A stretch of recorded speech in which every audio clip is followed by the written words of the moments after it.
Alright guys, in this video we're going to talk about some powerful ways to enhance your health, productivity, performance, and your longevity. Now, there is science to back these solutions. There's evidence-based practices and protocols that we're going to talk about. However, many of the things we're going to talk about here are looked down on by the monetized medical model. These things are not accepted by current Western medicine, and the reason for this is because this doesn't fit into the narrative of capitalizing off of your sickness, your illness, and ultimately making these institutions the gatekeepers to you being healthy, feeling well, and living a long time. So that said, understand that while I don't expect many views on this video, there are powerful tools that we're going to talk about. There's immense benefits to implementing some of the strategies that we're going to talk about. If you take what you learn in this video and you apply this in your own way, I would surmise that you're likely going to experience many of the benefits as well.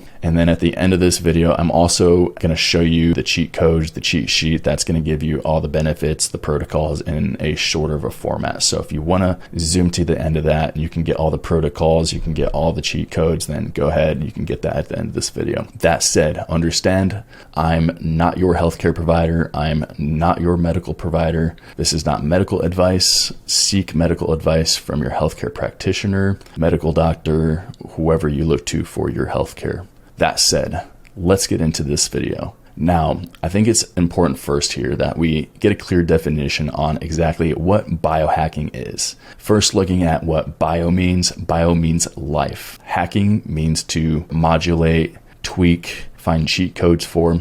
So essentially, looking at biohacking is a way that we're going to modulate our physiology, that we're going to use certain techniques, tools, strategies that we can then make tweaks in our biology. There's a lot of different ways that we can do this. We're going to talk about many of the ways that are a little more affordable in this video. Why is biohacking important? Well, we can see that biohacking has many benefits to it. Biohacking can help to improve your energy, your clarity, your performance. This can actually help to increase your libido as well. This can help you in times of challenge. So this can help you in stressful situations to get a better grasp on your energy, on your physiology. If you find that you're getting into more of a sympathetic, stressed out, highly energetic state that is not helpful, it's unuseful, well, there's certain ways that we'll talk about how to control your energy, how to become more grounded again, modulate your energy, ways that you can gain control over your biology and physiology. This can actually make you a powerhouse when it comes to stressful situations. This can also help you with boosting productivity, performance, and ultimately make more money in life. When you can get the edge in the way that you feel, your health, the way you perform, your productivity, this ultimately can make it seem like you get 30 hours in a day when everybody else is getting 24. We're going to get into the 5 strategies that I've listed here for how you can hack your biology. Now, the first biohack that we're going to look at here is light therapy or photobiomodulation, using light to modulate your physiology, your biology. And this can help with enhancing your energy, your focus, your mood, sleep, hormones. So many things are dependent on getting the right dosages of the right light frequencies at the right time. And if you do these the wrong way, if you're not getting the right light, or if you're getting light at the wrong time, this is going to result in low energy, poor focus, distraction, bad mood, poor health, and ultimately low performance and low productivity. So as we get deeper into the certain light frequencies that we're going to cover here, looking at red light, infrared light, blue light, we're going to talk about what are the ways that you can get sufficient dosages of the lights, and also looking at what does the science say for protocols on getting the right kind of lights. So let's look at this graphic here, looking at this depiction of the spectrum of light frequencies. And we can see here, looking from blue to red, this is our visible light spectrum. So this is what we can see. If we go to either end of this spectrum, we get into what we cannot see. At the blue end of the spectrum, we get into the ultraviolet light. And at the red end of the spectrum, we get into the infrared light. As we go further into this section on biohacking with light therapy, we're going to begin by looking at the red light spectrum and moving to infrared. And then we're going to take a look at the blue light and move into ultraviolet light. As we get into red light therapy, we can see this is in the ranges of, say, the 600s up to the 800 nanometer range. And this is more on the surface level and slightly subcutaneous portions of the skin. So this light penetrates just slightly into the skin on the surface and then getting slightly deeper as you go. I've also used the red light on the testicles to increase testosterone. This has been helpful in increasing my testosterone, and this is one of the strategies that I talk about in the free testosterone optimization course. If you want to look at red light therapy and how you can use that to increase testosterone, I encourage you to check out that video or to check out that course where I go deeper into how to use red light to increase testosterone. As we increase the number of nanometers, as that number goes up, we're going to find that that light is going to penetrate deeper. If we want to get into some of the deeper tissues, for myself, getting into the deeper sections of the spine to help heal up my spine, the structures around my spinal cord, vertebrae, some of these deeper structures, this is where I want to use more of the near infrared light and infrared light frequencies. So using, say, the 850s, above 800, getting up into 1000s. This is where we're getting into more of the near infrared light spectrum. This is going to help to reduce inflammation, boost cellular energy, healing. This is going to help to heal some of the deeper structures within the body.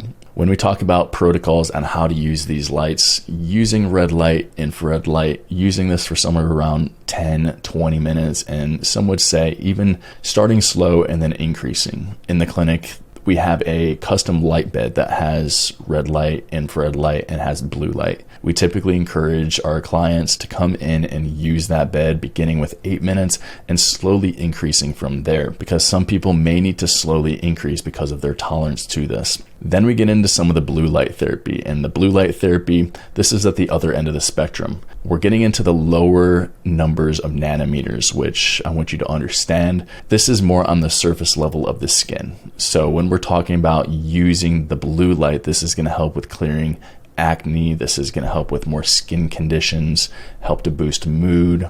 When we look at blue light, this is in many of the devices that we use, many of the screens that we look at, our phones, our computers, our laptops, TVs, all of these things. Blue light has become this negative thing that many people look at as this evil that's keeping us awake at night and disturbing our circadian rhythm. And while that may be true because this light is being used at the wrong times of the day or used inappropriately, blue light therapy is not a bad thing. There's so many different ways that we can use light to hack our biology for healing, for performance, for focus, for energy, for sleep. But ultimately, if nothing else, just simply going outside in the morning, in the day, getting sunlight in your eyes, this is going to help you to tune your circadian rhythm and help you to at least get the minimum effective dose that you need to be able to achieve peak performance. Now let's keep moving into biohack number 2. And biohack number 2 is using cold and heat exposure. And using these temperature changes, these extremes, exposes the body to a concept called hormesis, where we're putting the body in these situations, in these environments of hot, of cold. And it's strengthening your body's response to stress, becoming more resilient. And when you can expose yourself to the right amount of cold and the right amount of hot and do it appropriately, this can help you to unlock certain benefits. If you do it the wrong way, it can actually cause issues such as damaging your testicles. So don't do that. Now, cold exposure, a lot of different ways that we can do this. Benefits including better metabolism, lower inflammation, boosting circulation, increasing dopamine, mental toughness, etc.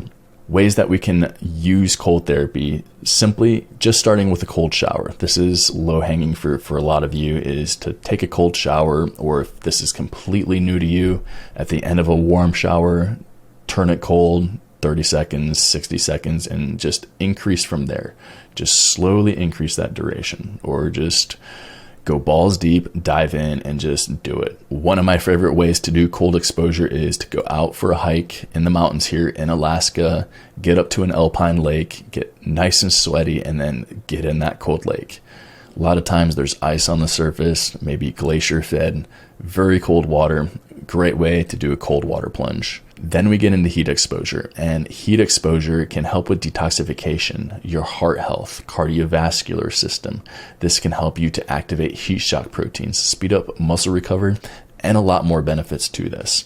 One of the most common ways that people do this is using a sauna. And yes, I know many people using an infrared sauna, and the infrared saunas just don't get hot enough to get the benefits of the heat. Some of them do, some of them you can stack with heat. However, if you're doing just an infrared sauna, it's not going to get hot enough. You're going to want to do more of a dry sauna, maybe a wet sauna, steam room. These ways you're going to expose yourself to higher levels of heat. Now, where some guys go wrong with this is they do these long sauna periods. However, their testicles get overheated, and this can actually decrease testosterone, decrease your sperm count, sperm quality, etc. One of the tips that I give is to take a cold washcloth, get that wet, cold water, and then put it over your crotch before you go in and while you're sitting in the sauna. And this is a way that you can mitigate some of the negative effects of heat exposure. And this brings us to biohack number 3, which is breathwork and grounding.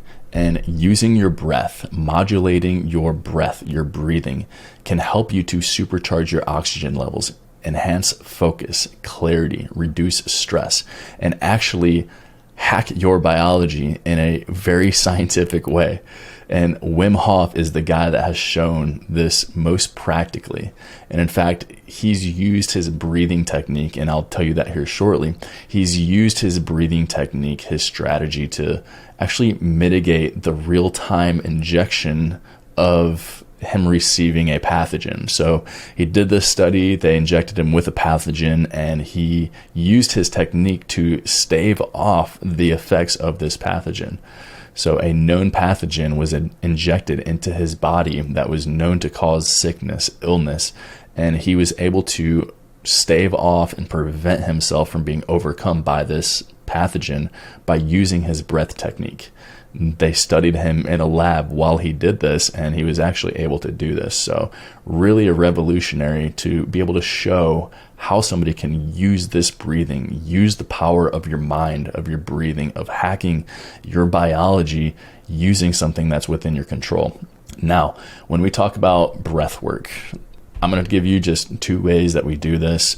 Wim Hof breathing, this is where you're doing the 3 rounds of 30 deep breaths, followed by a hold. So if you consider, I'm not going to do it now, but if you do 30 breaths, rapid inhale, exhale, do that 30 times. And then at the 30th breath, you inhale, you exhale, you blow out all the air, and then you hold. So you're holding your breath after 30 breaths, and you're holding on the exhale. Do this for as long as you can, and then you repeat that process for 2 more sets of 30. That's the Wim Hof method. So essentially doing 3 rounds of 30 breaths, followed by a hold on the out breath after each set of 30. Then we have the 2-to-1 exhale-inhale ratio. And this is just a very simple breathing technique that I teach that helps to relax. And essentially you're just taking your exhale and making your exhale twice as long as your inhale. So if my inhale is 3 seconds, my exhale is going to be 6 seconds. That ratio of 2-to-1 exhale-inhale breathing, that over time is going to help to down-regulate your nervous system, get you to relax and be more stress-free, relaxed, at peace. Great way that you can get yourself to go to bed too if you find yourself with a racing mind. Something you can stack with the breath work is grounding. So simply going outside, getting your feet in the elements, in the grass, in the dirt, in the water, exposing yourself to the elements, to nature. This is going to help you to recharge your body and put yourself in a state where you're going to be more in tune with the natural rhythms of nature. This is where you can help to discharge any free radicals. And we can see this, there is science to support grounding, where we see that there are cardiovascular and stress markers that go down. We can see that cortisol goes down. We can see things relax when we're out in nature. We are inherently from nature, and the further that we get from nature, the greater the problems that we're going to have. So content for a whole nother video, and I have a whole actual free guide I could link here, the 12 tactics or 10 tactics to enhance your performance and productivity using nature. And I go into depth with how to use nature to be more productive, perform at a higher level. What does the science say in terms of what grounding and earthing does to our physiology?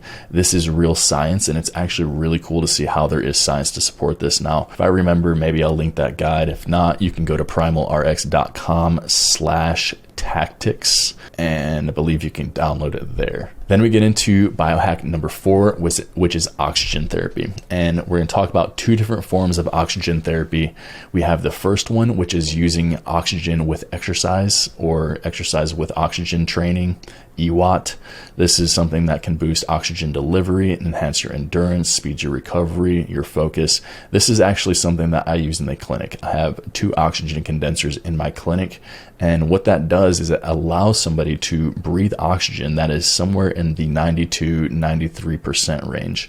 And when we put somebody on a mask, you can see me here with one of my clients, putting her on the bike, having her exercise on the bike, breathing high concentrated oxygen. This helps the body to heal, and this is actually a really powerful tool that we can use to enhance performance, productivity, and the way that we feel in healing. And then the other way is where we're using hyperbaric oxygen therapy. And this is a little different in that you're still getting exposed to a higher concentration of oxygen. However, the pressure it's in a pressurized chamber where there's more atmospheric pressure, which drives more blood, or drives more oxygen into the body, into the blood. And there's a whole host of different benefits. It helps you to increase your perfusion of oxygen into the brain, into the tissues, and so much more. That's our 4th biohack, using oxygen therapy to biohack, increase your cognition, your healing, your performance, your productivity. And then finally, we're going to get into biohack number 5, which is fasting. And we're going to talk about intermittent fasting and longer period extended fasting. In fasting, there's many benefits of increasing your clarity, your energy, your hormone balance. This can actually, for some people, help to reset and rejuvenate your body. There's also the people that will say that they've had more of a spiritual experience while fasting. And I know for myself, I just feel all around more grounded. I feel more balanced, more emotionally regulated. And yes, I do feel like I can unlock new levels of thinking and mental clarity and energy. Like thoughts can come easier, or information can come with greater ease. These are all things that I've noticed with intermittent fasting, and even more so with extended periods of fasting. Now with intermittent fasting, this is more of a smaller period of fasting where you're doing more of a, say, 16 hours of fasting with an 8-hour feeding window, and essentially having some sort of restricted feeding window where you're eating all of your food within, whether it is an 8-hour window. I've seen people doing even a 3-hour, 4-hour window where you're fasting for upwards of, say, 20 hours a week, and then eating all of your food within, say, a 4-hour window. If you're new, if this is something that you're just starting off with, yeah, give it a go. See if you can do 8-hour feeding window with 16 hours of fasting. That's a good start, and then you can always crank it up from there. This is actually something I was talking with a client earlier today, and he's having the issue of, he's done really well at gaining weight. He's gained about 15 plus pounds of muscle since we've been working together. He's been on a bulk, looking freaking awesome, but he's noticing that his mental clarity is going down. His energy levels have gone down as he's gained more weight, as he's eating more food, continuing to push the numbers. And what he's found is that he's a very successful entrepreneur, writer, and he needs to be very dialed in and mentally clear with when he works. And he's having the hard time of does he get all the calories? How does he get the food while also maintaining his clarity and his energy levels? Something that I spoke with him on, one of the suggestions was to use more of an intermittent fasting, but within a weekly time frame. So looking at caloric intake, I know this is kind of off the deep end, guys, but using caloric intake over a week-long basis rather than looking at it on a day-to-day basis. For example, if the goal is to get 3,000 calories per day, multiply that by 7 days, your goal for the week is to get 21,000 calories in that week. And if you know that on Tuesdays and Thursdays, those are days where you need to be very dialed in, very focused. Got the lights going off here. What you can do is you can use fasting on a weekly basis, where maybe on Tuesdays and Thursdays, eating a little bit lighter, doing more intermittent fasting, and then on those other days, increasing the caloric intake so that you can still hit the goals, gain the muscle, while also adjusting the schedule to fit his ability to perform and be productive and function at a high level. I know that's a little sidetrack there, but some of you may pick up some value, a little gold nugget from a strategy that we use if you do find yourself getting low energy, foggy brained, difficult with clarity, while also wanting to maintain a large amount of muscle mass or bulk up. Then we get into extended fasting, and this is where you're fasting for multiple days at a time. Doing this, you want to be mindful that you've done some degree of fasting beforehand, ramping up, progressing yourself, maybe beginning with intermittent fasting and then increasing to maybe a day, maybe 2 days of fasting. See how you do. Extended fasting has a very interesting aspect to it where this can help you to overcome creative blocks or to get answers to certain problems that you're struggling with. Some would say that even doing longer durations of fasting can help to unlock different levels of spirituality. You may receive messages from God or to get a feeling or a sense that you know a certain direction to go in life. And I've experienced this personally when I do fasting, and especially when I'm doing these extended fasts. I'll do an extended fast every 3 months, every 4 months. I'll do at least a 3-day fast. I like to do this a couple times a year, usually around the end of a quarter or the start of a quarter. I just like to keep my system clear, keep my body operating and functioning at a high level. So guys, those are the biohacks. Here I put together a biohack cheat sheet for you below, and you're going to see the biohack we talked about. You're also going to see what the benefit is, and then you're going to see a specific protocol. So if you want, you can look through this, hit the pause button, or you can actually download this for free in the link in the description below. You can also get my free testosterone optimization course and find links to learn more about how to work with me with executive gains in the link in the description below.